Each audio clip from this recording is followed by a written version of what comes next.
Meus amados, hoje é o primeiro domingo de setembro, véspera de um feriadão aí, né, que está à frente. Talvez dentre tanto tempo feriado prolongado que não se tinha, esse é o que chegou mais perto disso, né, de um feriado prolongado. E é bênção também para a vida daqueles que podem estar descansando, saindo ou ficando. Tudo com os devidos cuidados, é claro, com as devidas precauções para que não venham a se expor demasiadamente, de forma intensa. Mas quanto mais se cuidar, melhor é, né? O cristão e a política. Lá vem o pastor falar de política, né? Lá vem o pastor falar de política. Mas a política é a arte do relacionamento, de se relacionar, de falar com o outro, de dialogar, de expor, de administrar. Política quer dizer administração. Administração não pública apenas, mas nós todos fazemos política. Se você tem uma aversão à política, você também tem uma aversão à tua casa, por exemplo, que você tem que fazer uma administração. Não faça uma administração financeira na sua casa para ver o que, é que vai acontecer. Tudo que você vê, você vai comprar. Aí o que, vai acontecer? Daqui 2 meses, você vai estar endividado. Né? Endividado. Não faça uma administração social na sua casa. Daqui a pouco o teu relacionamento vai estar o quê? Está desgastado. Vai estar machucado, vai estar ferido. Né? E tudo bem por isso também, se você estiver passando por isso, não há uma recriminação maior, mas falo para você, procure ajuda. Procure ajuda o quanto antes. Por quê? Porque quanto mais ferido estiver, ou quanto mais tempo ferido você ficar, mais difícil será a restauração do teu casamento. O cristão também tem um papel fundamental na sociedade, nós não podemos desprezar isso. Nós não podemos desprezar que o cristão tem um papel fundamental na sociedade. É ele, o cristão, que detém o conhecimento divino sobre a vida dele. É ele que conhece as Escrituras. É o cristão que conhece a forma ética, moral e social de se viver como Cristo quer.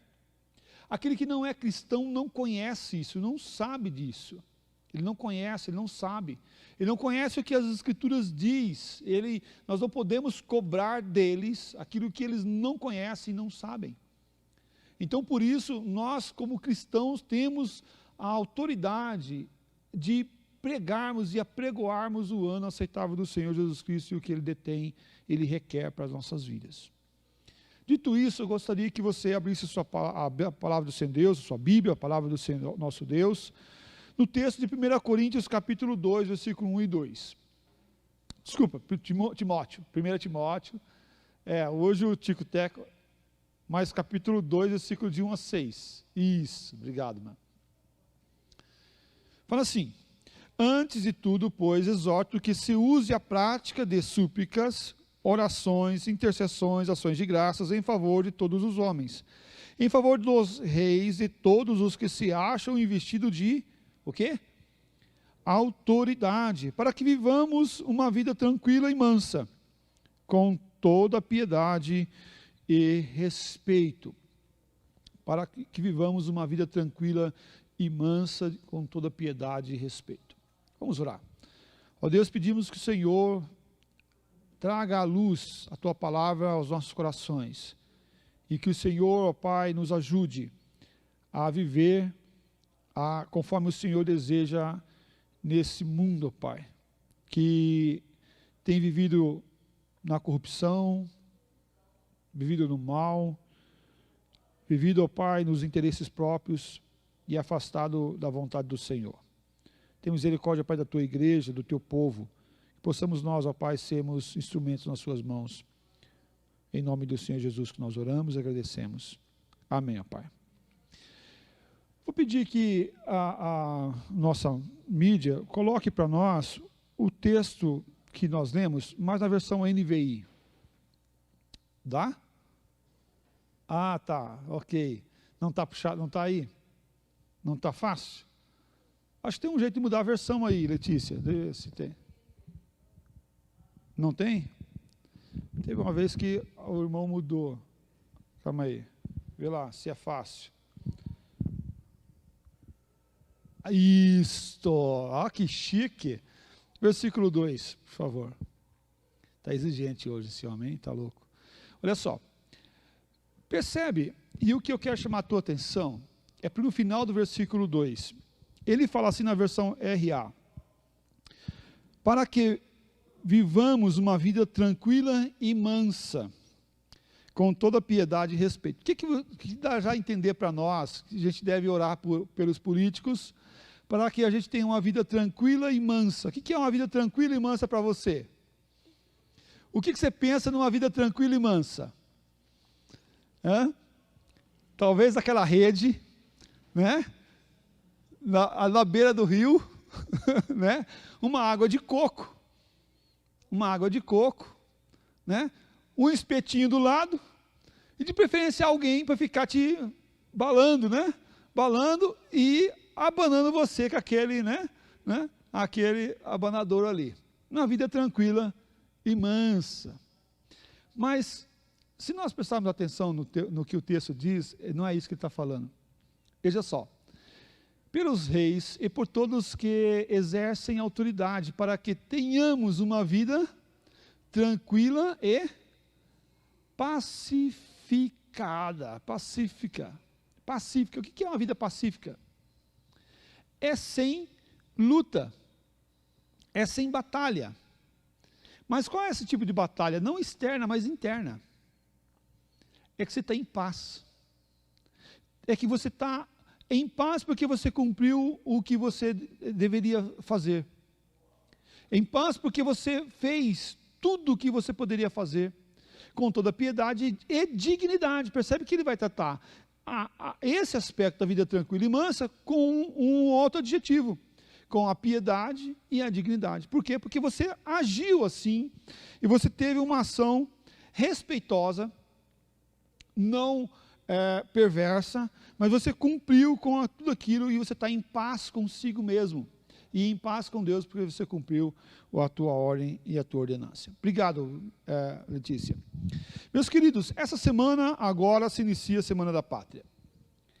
Inicia-se um momento importante na nossa história, na história da nossa nação.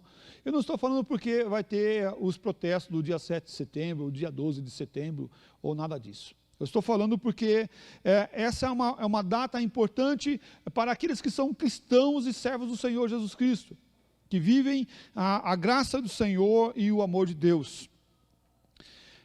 Esse tema é muito importante para nós, porque nós vamos viver, e estamos vivendo uma democracia. Estamos vivendo uma democracia. Eu não sei se você sabe, mas no Brasil já teve pelo menos quatro formas de regimes, tá, de liderança. Os historiadores vão trabalhar sobre o pré-descobrimento até 1500. Depois vem o sistema colonial de 1500 a 1822. Foi pouco tempo, né? Pouco tempo não, foi bastante. 322 anos. Depois o Império de 1822 a 1889. E aqui, um parênteses, né? Dom Pedro I foi quem outorgou a primeira Constituição brasileira em 1824. A primeira Constituição brasileira foi em 1824 com Dom Pedro I. Quando fala assim, estão atropelando, né, a Constituição brasileira, né, o Constituinte lá, sei o quê, então, mas já não é novo, isso já é bem antigo, né? 1824, a primeira Constituição brasileira. É certo que é muito longe do que nós temos hoje, a de 1988, que é a Constituinte válida hoje, democrática, a forma de ação. Naquele momento não era assim.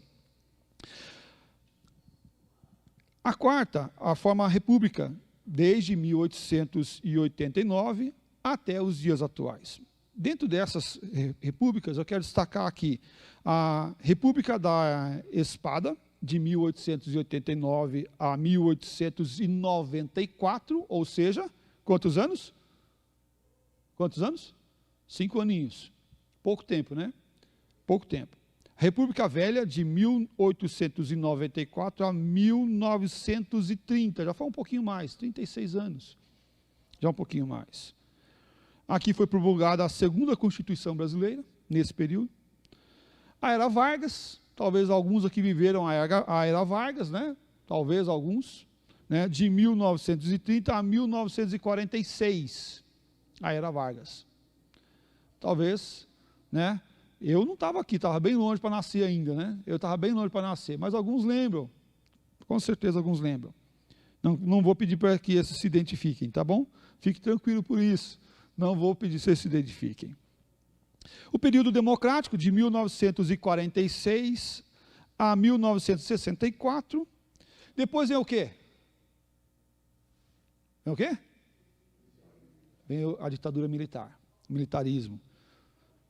Vem os militares assumem 31 de março de 1964, as Forças Armadas depuseram o presidente. Em abril de 1964, o general Humberto de Alencar Castro Branco assume a presidência. E todo o processo agora de ditadura. Depois, já na nova república, em janeiro de 1985, Tancredo Neves vence a eleição, agora não direta, mas as eleições indiretas. As eleições indiretas. Mas ele morre. Ele morre. E quem assume?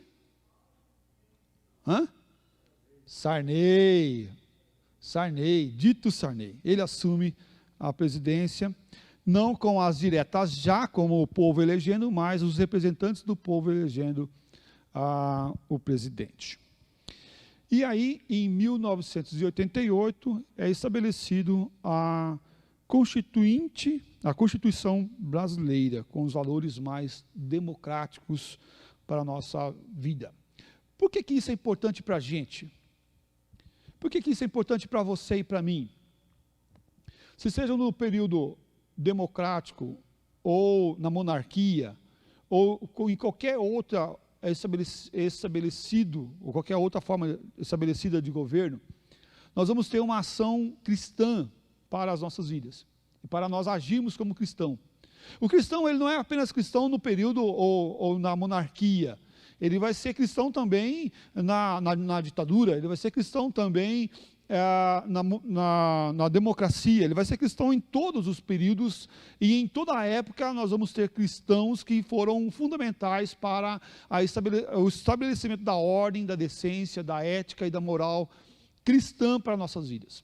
Nós somos cristãos não apenas na democracia, onde é livre a abertura de pregar e anunciar o nome do Senhor Jesus Cristo, pelo contrário, somos servos do Senhor Jesus Cristo, independente do governo ou regime que está à nossa frente. Se é um regime de esquerda, nós vamos ser cristãos e vamos levantar o baluarte da palavra de Deus. Se é um regime da direita, vamos ser cristãos e vamos levantar o baluarte da palavra de Deus da mesma forma, e nós não vamos abrir mão nenhuma risca para lá e nenhuma risca para cá. Por quê? Porque se nós abrirmos mão daqui dos valores éticos, sociais e cristãos, quem vai assumir esses valores? Quem vai assumir esses valores como o certo para a nossa vida? Ninguém, porque somos nós que temos esse conhecimento. No dia de 7 de setembro, celebramos a independência do Brasil. Mas essa data deve ser lembrada não apenas por o que ocorreu no anunciar da dependência, mas deve ser lembrada pelos valores que ali estabeleceram e os valores que tangem também a ética cristã e a forma como nós devemos agir. No tempo que nós estamos vivendo, no período que vivemos, estamos vivendo uma luta contra o coronavírus, é verdade. Prova disso que nós estamos vivendo hoje na igreja, dispensar o louvor, né, algo que não cabe na minha cabeça de forma tão fácil, né, e confesso que eu reluto comigo mesmo para essas ações, mas também é certo que estamos vivendo uma luta e dias difíceis por causa da instabilidade política que a nossa nação tem vivido. Nossa nação tem vivido uma instabilidade política, social e de liberdade sendo sarciada em prol de filosofia, em prol de interesse próprio, em prol de atitudes unilaterais que vão contra aquilo que está em nossa Constituinte e vão contra aquilo que está também na palavra do nosso Deus. Porque aonde há uma divergência entre a Constituinte, a nossa Constituição e a palavra de Deus, onde elas tocam e vão uma contra a outra, a palavra de Deus é superior até a nossa Constituição brasileira. Tá? É certo que eu não vou falar isso num tribunal, né? Mas é certo que, para nós cristãos, o que vale mais é a palavra de Deus, muito mais do que os valores estabelecidos pela nossa nação, mas os valores que foram estabelecidos no passado foram valores que estão muito próximos da palavra do Senhor nosso Deus, e por isso esses valores devem ser prezados e cuidados. Bom, o cristão e a política, em primeiro lugar, quero estabelecer alguns valores aqui. Em primeiro lugar, nunca deve renunciar o amor e a fidelidade a Jesus. O cristão, ele nunca deve renunciar o amor e a fidelidade a Jesus. Se você, no teu âmbito, no teu intuito de querer fazer justiça, ou querer receber, ou querer ser, ou querer ter, tiver que passar pelos valores cristãos de Cristo Jesus, ou a fidelidade a Cristo Jesus, ou o amor de Cristo Jesus, passando por cima do outro, para porque isso não é para os cristãos, não é para nós, servos do Senhor Jesus Cristo. Nós nunca devemos renunciar o amor a Cristo, o amor de Cristo para com a vida do próximo. Jesus é o Rei soberano e Senhor de todas as pessoas. Ele é o Senhor acima de tudo e nós nunca devemos abrir mão disso. 1 Timóteo capítulo 6, versículo 15, fala assim: a qual em suas épocas determinadas há de ser revelada pelo bendito e único soberano, o Rei dos reis e Senhor dos senhores. É Jesus Cristo, o Rei dos reis, Senhor dos senhores, o único soberano. Os nossos propósitos, a nossa intenção de servir a nossa nação, de servir ao patriotismo, nunca deve sobrepor o nosso amor a Deus, o nosso amor a Cristo Jesus, a nossa fidelidade e o amor a Ele que devemos ter. Devemos fugir, sim, do pecado, da idolatria, como está lá em 1 Coríntios capítulo 10, versículo 14, portanto, meus amados, fugi da idolatria. Devemos fugir também da ganância, como pecado também de ter, de obter, como está lá em Colossenses capítulo 3, versículo 5, fazei, pois, morrer a vossa natureza terrena, prostituição, impureza, paixão, lascívia, desejo maligno e a avareza, que é a idolatria. Tudo isso nós devemos fugir. O que você está lutando é para ter, para obter, é por ganância, querendo ser. Então pare porque está errado. Nós cristãos não temos esses valores como algo predominante para a nossa vida ou como algo secundário também. Por quê? Porque o nosso desejo é cumprir a vontade daquele que nos arregimentou, nos tirou das trevas para a sua maravilhosa luz. A ação do cristão deve ser para amar a Cristo acima de tudo e de todos. A nossa nação não está acima de Deus.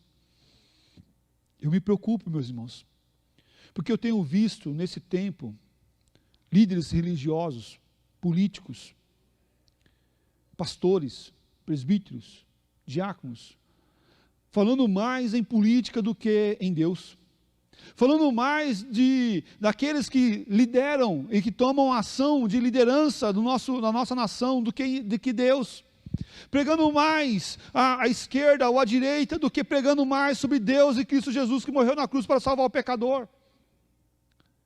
Eu fico preocupado com essas questões aqui, eu faço um ressalvo, porque o cristão, o crente, o servo do Senhor Deus, ele foi chamado para pregar Cristo Jesus e anunciar as verdades e princípios cristãos para a nossa época, para si. Mas nossa pregação não deve ser contra os nossos líderes. Nossa pregação tem que ser a favor do que Cristo quer para a vida da igreja e para a vida do seu povo, para a vida daqueles que confessam o nome do Senhor Jesus Cristo, daqueles que não confessam, denunciando o pecado, o juízo e a justiça, o ano da aceitação. Quando o cristão ele chega próximo da política, ele tem que ser aquele que está centrado em Cristo Jesus, aquele que vai mostrar Cristo Jesus para os povos e para as nações e para a nossa nação brasileira. Devemos amar a Cristo acima de tudo e de todos, muito mais do que amar os nossos inimigos, é amar a Cristo acima deles, porque somente assim iremos amar os nossos inimigos. E eu tenho uma ideia sobre isso, porque se eu começo a amar meu inimigo, ele não vai permanecer meu inimigo, ele vai ser alvo do meu amor. Na palavra de Deus fala para amar os seus inimigos, a ideia é, ele não vai ser teu inimigo para sempre, é uma fração de tempo, que ele deixará de ser o teu inimigo, para ser o alvo do seu amor, o alvo do amor de Deus através da sua vida.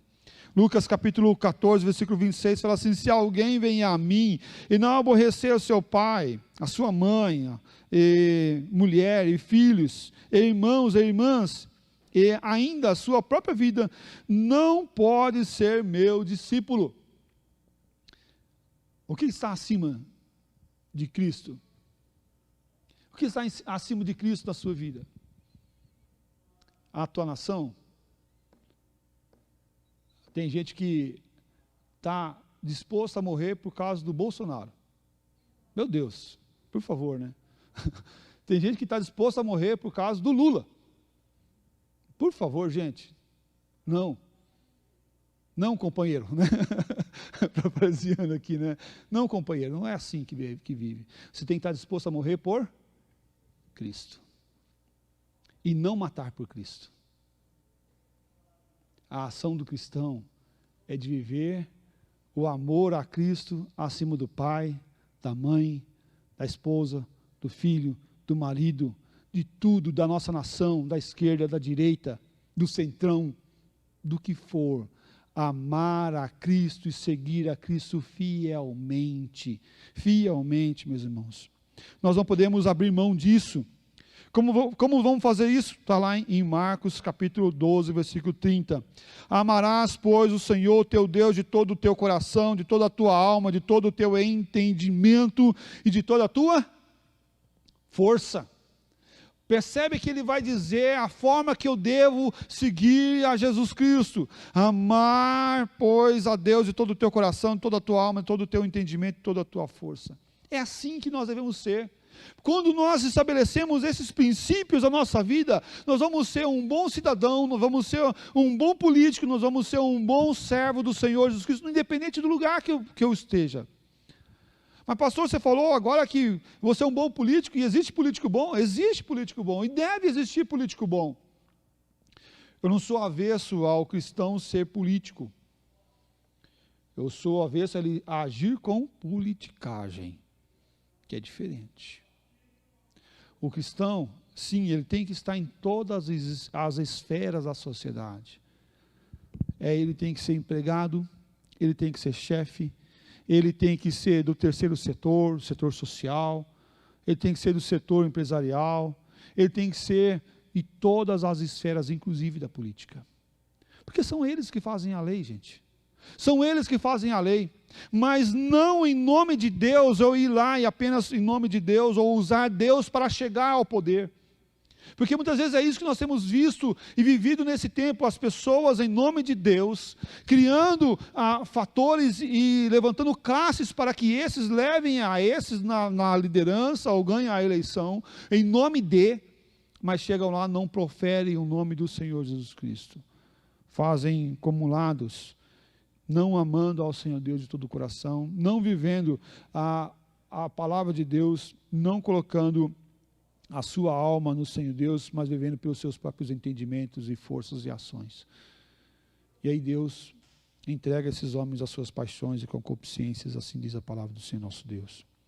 O cristão e a política, em segundo lugar, deve também viver uma democracia, bem como no cristianismo é pertinente a diversidade de opiniões.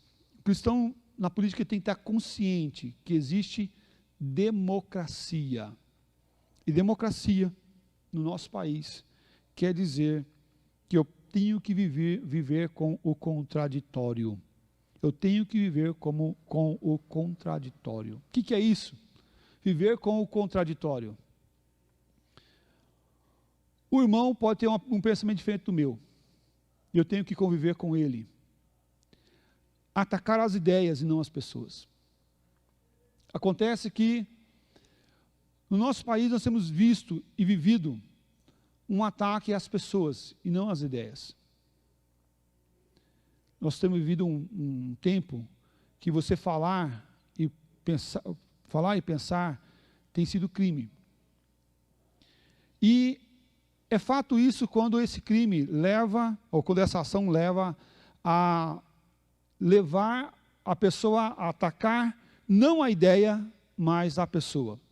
Por exemplo, eu vou matar fulano. Aí se torna um crime. Por quê? Porque matar fulano, né, você está premeditando o que você vai fazer.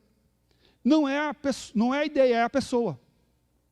Eu não concordo com fulano. Você está atacando o quê? A ideia. Percebe a diferença da ideia da pessoa? A ideia é o que ele pensa. O que ele pensa. A pessoa é o que ele é. Devemos atacar a ideia e não a pessoa. Que eu só vou simplificar isso de forma mais, tentar deixar mais claro. Teu marido, né? Os maridos são fantásticos, né? É show de bola. Teu marido pega e você fala para ele assim: amor, vai lá no mercado e traz macarrão, extrato de tomate e alface. Aí ele vai no mercado, ele traz do mercado papel higiênico, né? Feijão, milho e pronto. Não trouxe mais nada. Aí você fala assim: não, abençoado, não é isso, né? Era para trazer macarrão, extrato de tomate e tomate. Você trouxe papel higiênico, milho e essas outras coisas aí. Você vai atacar o quê? A ação que ele teve, o pensamento que ele teve de trazer coisas que ele achava que estava certo e que estava errado. Agora, por isso você vai falar assim: você não presta, você não faz nada direito, você é um inútil. Eu estou atacando o quê? Eu estou atacando a pessoa e não o comportamento. Você pode falar assim: ô abençoado, você não anotou o que eu falei? Você tem que anotar, aí é ação. Ação. Você tem que mudar o comportamento, a atitude, anote. Isso é ação. Mas se eu falo: você não presta, você não serve, você é um inútil, você está atacando a pessoa. Deu para perceber como que aqui é uma linha muito tênue entre uma coisa, eu atacar a pessoa, outra coisa, eu atacar a ideia dele. Você pode falar assim: pastor, eu não concordo com você, porque o cristão não pode se envolver com a política. Ok, concordo com você de discordar de mim, tá? Mesmo discordando de você. Percebe como que é a diferença? Eu concordo com você discordando de mim, mesmo você discordando de mim. Eu concordo com você discordar de mim, não tem problema. Mas por isso eu não vou dizer para você: ó, você não serve para ser membro dessa igreja, porque você é um inútil, você não pensa igual a mim, vai embora daqui. De forma nenhuma. De forma nenhuma. Eu tenho que atacar, eu tenho que divergir, eu tenho que debater as ideias e não as pessoas. Acontece que no nosso tempo nós não temos vivido com o contraditório, nós não estamos conseguindo conviver com as pessoas que falam contra nós. Pelo contrário, essas pessoas também são importantes na nossa sociedade. Já se dizia, talvez você esteja lembrando dessa frase, talvez você já tenha ouvido aquela frase: toda a unanimidade é o quê? Burra. Toda a unanimidade é burra. Por quê? Porque deixa você de pensar, tira você de pensar, de refletir. Nós devemos ouvir o outro lado. Que vê só um momento que teve uma divergência com os discípulos, e qual foi a ação deles? Está lá em Atos capítulo 15, versículo 36 a 41. Fala assim: alguns dias depois disse Paulo a Barnabé: voltemos agora para visitar os irmãos por toda a cidade, nas quais anunciamos a palavra do Senhor, para ver como passam. Ou seja, Paulo e Barnabé estavam planejando uma viagem para quê? Para ir ver como é que estavam as igrejas que eles tinham passado, as cidades onde tinham passado e pregado o evangelho do Senhor Jesus Cristo. Ou seja, eles iam dar uma supervisionada, fazer aquele check-up, dar aquela olhadinha, ver como é que estava todo o processo. E aí ele continua, fala assim, versículo 37, e Barnabé queria levar também a João, chamado Marcos. Então Barnabé teve uma excelente ideia. Paulo, vamos levar Barnabé com a gente? Porque ele é um cara joia, eu gosto dele. É uma pessoa muito importante nessa viagem. Vamos levar ele, porque ele vai ajudar a gente. Veja o versículo 38. Mas Paulo não achava justo levarem aquele que se afastara desde a Panfilha, não os acompanhando no trabalho. Então Paulo pegou assim: Barnabé, calma aí. Ele abandonou a gente na viagem. A gente vai levar ele de novo para ele abandonar a gente novamente. É isso que ele está falando. A gente já levou ele uma vez e ele, quando chegou no meio do caminho, ele não continuou, ele parou a viagem. Então, Barnabé, não vamos fazer isso não. Não vamos levar. E Paulo discordou dele. Discordou de forma muito intensa. Versículo 39. Havendo entre eles tal, o quê? Desavença. Houve uma desavença grande sobre eles, que vieram a se separar. Então, Barnabé, levando consigo Marcos, que é a pessoa em questão, navegaram para Chipre. Mas Paulo, tendo escolhido Silas, partiu encomendado pelos irmãos a graça do Senhor. E passou pela Síria, Cilícia, confirmando as igrejas. Então houve uma divergência entre eles. Um queria uma coisa, outro queria outra. E a palavra de Deus fala que a divergência foi tão grande, essa desavença foi tão grande, que um foi para um canto, outro foi para o outro. Ok. A obra deixou de ser feita? Não. O apóstolo Paulo, no final da sua jornada, ele vai pedir para que Barnabé fosse até ele, para ajudar ele. No final da sua jornada, quando ele está preso, perto da sua morte, ele vai falar: fala para Barnabé pegar minha túnica, meus livros, vir para cá, mas fala para ele vir rápido, porque eu estou próximo da minha morte, eu quero a companhia dele, eu quero estar com ele. Próximo à morte dele, ele vai entender e vai perdoar a existência do irmão e vai caminhar com ele no final também. O contraditório, a opinião diferente, ela faz parte da vida do cristão, independente da época, do tempo e do espaço. Meus irmãos, na sua casa, será que é tudo de conformidade? Sempre nunca teve uma desavença lá? Será que na tua casa você nunca pensou diferente da tua esposa, do teu filho? Só vai acontecer um jeito disso não acontecer, se você morar sozinho. Se você morar sozinho, não vai ter como. É você com você mesmo. E tem hora até você se contradiz contra você mesmo. Fala: eu queria uma coisa ontem, mas quero outra coisa hoje. E você vai se contradizer a você mesmo. Muito mais do que se diz respeito às opiniões, meus irmãos. Nós temos que estar atentos às opiniões na nossa volta. A pessoa pensa diferente de mim, ok, então deixa eu entender o que você está pensando. Deixa eu debater no âmbito das ideias, no âmbito do contraditório, ouvindo a pessoa do teu lado.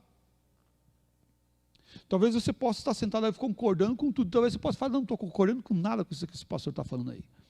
Tudo bem por isso. Nós podemos sentar e conversar sobre isso, sem nenhuma dificuldade. Por quê? Porque é importante nós ouvirmos o outro, aquele que está à nossa volta, ouvindo o outro. Para o cristão verdadeiro, o amor é que norteia todas as coisas. O amor é o que vai nortear valores e princípios à nossa volta. E eu quero chamar a tua atenção lá em Romanos capítulo 13, versículo 8 a 10. Fala assim: a ninguém fiqueis devendo coisa alguma, exceto o amor que com vos ameis uns aos outros, pois quem ama ao próximo tem cumprido a lei. Pois isto: não adulterarás, não matarás, não furtarás, não cobiçarás, e se há qualquer outro mandamento, tudo nesta palavra se resume: amarás o teu próximo como a ti mesmo. O amor não pratica o mal contra o próximo, de sorte que o cumprimento da lei é o amor. O cumprimento da lei é o amor. A ação nossa deve ser para amar o próximo, amar aquele que está à nossa volta, amar aquele que faz o mal contra nós. Amar. A nossa ação é amar. Pelo contrário, nós não devemos ter ação sem amor. Se eu falar alguma coisa, mesmo que aquela pessoa esteja errada, mas eu falei sem amor, o que eu estou fazendo? Eu estou pecando diante de Deus. Então, no cristão e para o cristão com a política, ele tem que ver o amor como a lente e o óculos, e eu digo mais ainda, quando se diz respeito à política, esse óculos tem que ser maior. Esse óculos tem que ser maior, não pode ser um óculos pequenininho não, né? Que tem aqueles óculos de leitura, né, que o médico usa na ponta do nariz, né? Ele olha assim por cima, já saiu da visão da lente. Pelo contrário, ele tem que ser maior, cobrindo toda a nossa visão. O cristão e a política, em terceiro lugar, o cristão tem que viver o verdadeiro amor. O verdadeiro cristão deve respeitar as pessoas e agir com amor para com todos. Respeitar as pessoas e agir com amor com todos. Efésios capítulo 4, versículo 15, fala assim: mas seguindo a verdade em amor, cresçamos em tudo naquele que é o cabeça, Cristo. Cresçamos em Cristo, mas seguindo a verdade em amor. Se existe uma verdade, ela está no amor. Porque fora do amor não tem mais verdade. Porque Deus é amor. E a verdade em amor, ela é também denunciar o erro do outro. Porque isso também é amor. Amor não é aquele fato de você falar para o outro: não, você não fez nada de errado não, continue roubando à vontade. Não, olha aqui, você fez tudo certo, soltando quem deveria estar preso, ou prendendo quem deveria estar solto. Você está tudo certo, pode ficar à vontade. Não, não é isso, porque se nós formos agradar todo mundo, nós iremos não conseguir fazer nada. Você quer prova disso? Uma vez eu fui visitar um amigo, nós tínhamos uma eletrônica, e do lado da eletrônica tinha um estabelecimento de recarga de extintores. E essa pessoa que estava do lado da nossa eletrônica se tornou nosso amigo, colega de trabalho ali de vizinho. Chegou uma época, ele saiu com o pessoal lá à noite e ele abasteceu o carro com um cheque roubado. Diz ele, dado por uma pessoa que estava com ele. E o que aconteceu? O cara do posto anotou a placa, anotou tudo, e depois, quando viu que o cheque era roubado, o que aconteceu? Ele foi preso. E eu fui visitar ele na cadeia. E estou lá visitando ele, e eu não percebi que tinha um tempo curto para sair, senão você ia ter que esperar o carcereiro voltar no final da tarde. E acabei passando o tempo, e quando eu fui sair, o carcereiro que estava lá falou: o carcereiro que tem a chave saiu já. É só 5 da tarde. Eu falei: misericórdia, né? Estou preso até 5 da tarde. Então, eu já vivi uma tarde de prisão, né? Uma tarde de prisão visitando um amigo. E eu comecei a conversar com as pessoas ali, né? Antes de ser pastor ainda, tá, gente? Antes da vida pastoral. Comecei a conversar com as pessoas ali. Rapaz, tudo inocente. Tudo inocente. Não tinha um que era culpado. Tudo inocente. Imagina se eu vou agir com dito amor humano para todas as pessoas. Não, você não errou não, né? Você está certo, você está certíssimo, você não errou. Aí você vai lá no juiz, fala, eu condenei ele. Fala, não, você está certíssimo, você não errou também. Ué, como assim? Não tem um certo, não tem um errado?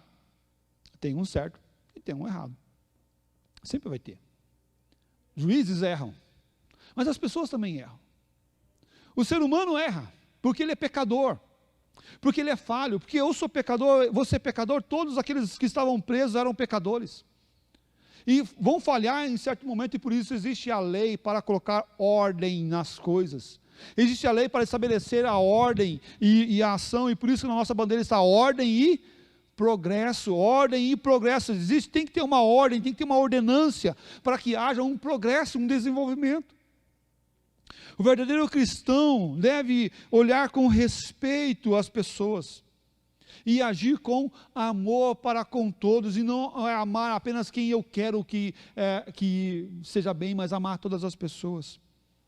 Seguindo a verdade em amor, cresçamos naquele que é o cabeça, Cristo. Somos exortados a morrer por Cristo, se necessário, mas nunca a matar por Cristo. Quero falar essa frase novamente. Somos exortados a morrer por Cristo se necessário, mas nunca em matar em nome de Cristo. Aquelas cruzadas que matavam em nome de Cristo, não. Não. Porque o único que tem autoridade para isso, biblicamente, é o Senhor Deus Todo-Poderoso e o Estado, quando isso é determinado. Biblicamente é isso. Ah, mas lá no povo de Israel, o pai pegava o filho que era desobediente, que era rebelde, levava no meio lá e o povo apedrejava. Mas o povo representava o Estado, e força do Estado matava-se por força do Estado, da lei. Era estabelecido pela lei, era certo, para servir de exemplo para os outros. Isso era a lei. Ah, mas em nome de Deus matou-se tantos povos lá, mas por força de Deus e decreto do Senhor Deus. Hoje, a ação que Deus tem feito é diferente daquele tempo. Não dá para querer colocar dente por dente e olho por olho no momento da graça que nós estamos vivendo hoje. Devemos sim denunciar, e eu tenho dito, eu tenho falado que nós como cristãos devemos deixar o nome evangélico mais de lado e começar a reassumir aquela posição de protestante, daquele que protesta contra o pecado, daquele que protesta contra a maldade, daquele que protesta e denuncia aos corruptos e os falsos mestres desse tempo. Nós temos vivido falsos pastores, nós temos vivido falsas igrejas, nós temos vivido nesse tempo falsos crentes que não denunciam nada, que não falam nada, que abaixam a cabeça para tudo e aceita tudo do jeito que está. E se conforma com o século que nós temos vivido. Não, pelo contrário, em respeito e com respeito eu posso discordar. Em respeito e com respeito eu posso denunciar. Atacando o quê? A ideia, o pensamento, a forma e não a pessoa. Devemos fazer assim em nome do Senhor Jesus Cristo. Quero chamar a tua atenção lá em Mateus capítulo 5, versículo 43 a 48. Ouviste o que foi dito: amarás o teu próximo e odiarás o teu inimigo. Porém eu vos digo, amai, quem? Os vossos inimigos. E qual que é a segunda ação aqui? Orai pelos que te perseguem. Olha só, isso que é difícil, irmãos. Porque amar quem te ama é fácil. Amar quem está do teu lado e te dá carinho, ai, meu irmão, isso é coisa boa, é coisa boa. O difícil é ter essa ação aqui. Eu, porém, vos digo, amai vossos inimigos e orai pelos que vos perseguem. Não podemos ter outra ação, não.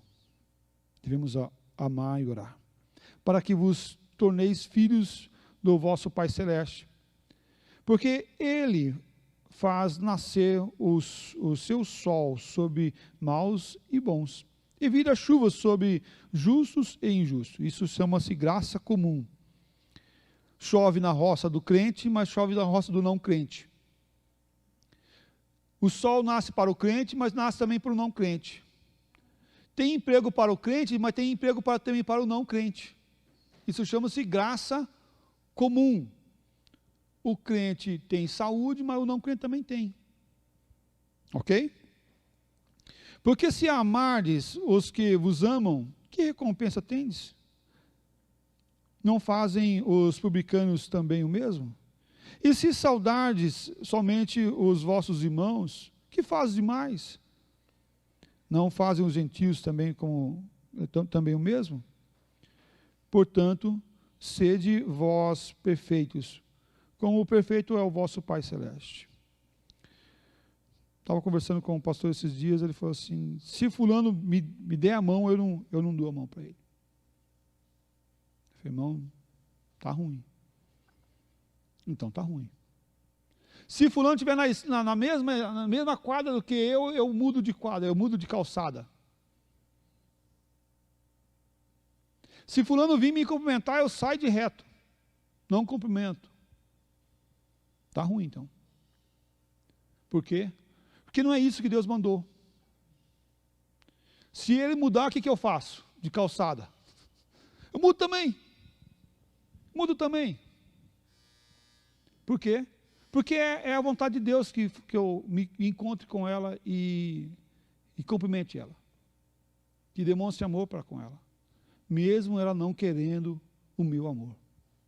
É responsabilidade do cristão, do crente, do mais maduro, do mais preparado a amar incondicionalmente. Todos devemos nós amarmos uns aos outros. Quero concluir nosso estudo dessa manhã dizendo, os cristãos devem promover a convivência e a paz na sociedade. Nós cristãos devemos conviver ou promover a paz na sociedade. A política não é do diabo. Eu quero refrisar isso aí. A política não é do diabo. A politicagem sim. Ok? A politicagem sim, mas a política não é do diabo. A palavra política vem do grego politikos, tá? Polis, cidade, e tikos, bem comum, cidade para todos, administrado para todos, relacionamento. A política não é um fim em si mesmo, mas uma ferramenta para a promoção do bem comum de todos, da civilização, da convivência entre as pessoas, do bem comum. Por que o cristão não deve se afastar da política? É simples. Porque se nós que temos o conhecimento de Deus, nos afastarmos, tudo irá mal. Se nós nos afastarmos, tudo irá mal. Nós não podemos, como cristãos, fazermos um estado ou uma cidade só dos crentes. Você já pensou como seria bom uma cidade só dos crentes? Todo mundo que é crente vai morar naquela cidade. Primeira questão para morar naquela cidade é requisito ser cristão. Ninguém que não é cristão pode morar naquela cidade. Mas calma aí. Que diferença fará uma grama de sal no saleiro? Que diferença fará, né? Uma luz, ou uma célula dessas lâmpadas que de LED, junto com as outras células de LED acesa? O que diferença fará uma lâmpada onde tem 1000 lâmpadas acesas? Aonde tem que estar a lâmpada? Aonde não tem. Irmãos, não serve uma cidade só apenas de cristãos. Não serve uma cidade apenas onde se vive o cristianismo ali. Pelo contrário, o cristão tem que estar espalhado pelo mundo para ensinar o mundo a todas as pessoas a viver no amor de Deus. Devemos sim viver essa prática da oração e da súplica para todas as pessoas. E aqui eu quero encerrar convocando você, meu irmão, minha irmã da Igreja Presbiteriana Maranata, aqui de Santo André, e também demais irmãos brasileiros, que são cristãos e servos do Senhor Jesus Cristo, a ter algumas ações. Primeira ação, a oração. Oração constante pela nossa nação. A oração constante pela nossa terra. oração pela sua casa, oração pela igreja, oração para que a nossa nação seja sarada no poder do Evangelho do Senhor Jesus Cristo. Devemos assim fazer em oração por toda a autoridade constituída sobre a nossa nação, o legislativo, o executivo e o judiciário, tendo com certeza de que o Senhor nosso Deus é quem pode mudar o coração da nossa nação. O Senhor Jesus Cristo é aquele que veio e morreu para salvar o perdido, o qual a nossa nação faz parte desses perdidos também. Devemos orar sim, pedindo a Deus que mude o coração dos nossos líderes. Não devemos nos aliar ao mal, mas devemos pregar o mal em oração e ação em Cristo Jesus. A prática do amor deve ser constante e permanente sobre as nossas vidas. Se nós não tivermos amor, não adianta falarmos, fazer, pregar ou anunciar. A nossa primeira ação deve ser a ação da oração, do clamor a Deus. E aí sim, manifestar a vontade do Senhor a cada tempo. 1 Coríntios capítulo 13, versículo 3, fala assim: ainda que eu dê aos pobres todo o que possuo, deixa eu ler naquela versão ali, ainda que eu distribua todos os meus bens entre os pobres, e ainda que eu entregue o meu próprio corpo para ser queimado, se não tiver amor, nada disso me aproveitará. Que Deus abençoe sua vida, sua família, sua casa, e Deus continue abençoando nossa nação. Nossa nação é uma terra próspera. Nossa nação tem um solo fértil.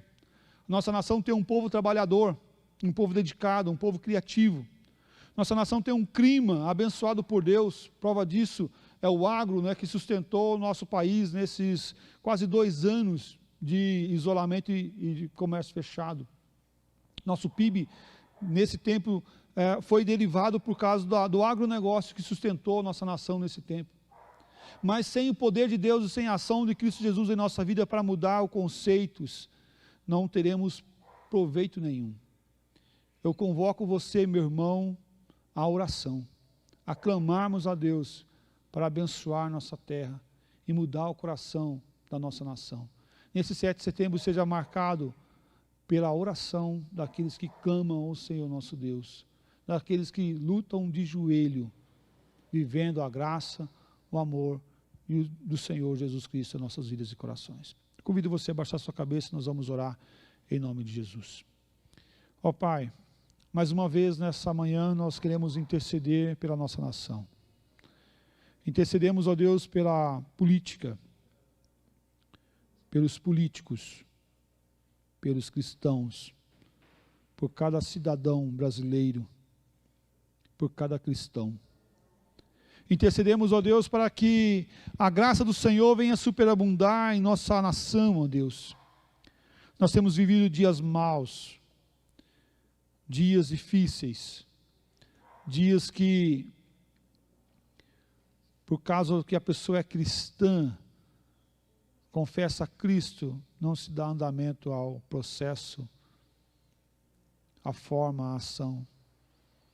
Ó Deus, nós temos vivido dias onde ser cristão é fator desclassificatório para muitos cargos de nossa nação. Pedimos, ó Deus, que o Senhor venha a abençoar nossa terra.